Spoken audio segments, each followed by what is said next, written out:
Na závěr, takže my vám velice děkujeme za přízeň. Za chviličku se uvidíme, pokud vydržíte, pokud si probojujete cestu turisty a různými jinými sfetovanými hosty, tak vás rádi uvidíme. Tohle to mě rozčiluje, tohle to ano, že se dávno neztrestal.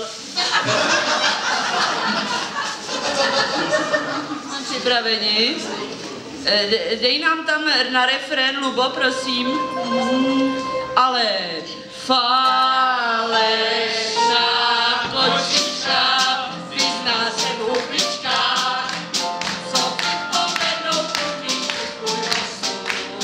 Snížky v nebi, stojky i v zemeby, a když zaskočím má zlomí se rosu.